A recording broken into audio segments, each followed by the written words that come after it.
To all idiot Aquino followers and the idiot Aquino, na hindi para sa kanila ito, hindi nila maintindihan ito. Puro idiot yun puro mga mangmang. So pag-usapan natin yung BBL, yung Bangsa Moro Basic Law, himayin natin. Kapag tinignan natin to at hinimay natin, gamitin nating pananaw mula sa malaki o yung tinatawag na big picture, papunta sa detalye o mismong direct benefit, kung meron man sa Filipino people.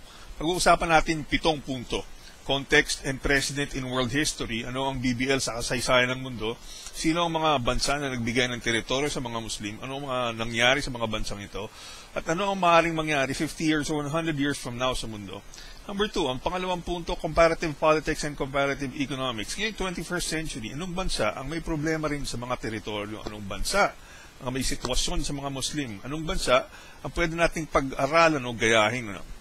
The third point, yung pangatlong punto, the BBL in the context of Philippine history. Ano ang BBL sa konteksto ng kasaysayan ng Pilipinas mula ng panahon ng Espanya, Amerikano, Hapon, sa ating kalayaan mula noong 1946, ang sitwasyon natin ngayon sa 21st century and beyond.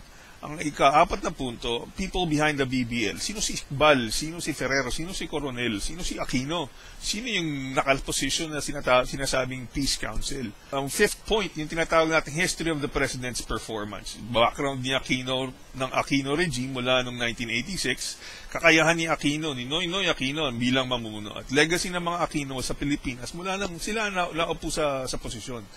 Ang ika-6 na punto, the BBL itself.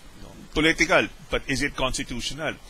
Kaya ba talaga nitong magdala ng kapayapaan o can it bring peace? At yung huling punto natin, yung economic prospects. Hihimayin natin mismo yung BBL, titingnan natin kung magagamitan natin ng feasibility studies, business plans at project management plans para malaman natin kung talagang kumikita o talagang kikita ang mga Pilipino o mga Muslim sa BBL. Ang katapusan pala, tinitingnan natin yung bibigyan natin conclusion. Ano ang sinasabi ng mga ibang tao tungkol sa BBL? Bakit hindi nagsasalita ang mga taga-UP, Ateneo, sa Lasal, at mga ibang eskwela tungkol sa BBL?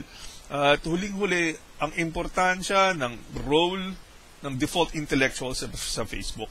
Maraming nag-iisip sa Facebook tungkol sa BBL. Kaya titingnan natin ngayon kung sino-sino at ano-ano ang mga sinasabi ng mga tao sa Facebook tungkol sa BBL. Uulitin natin.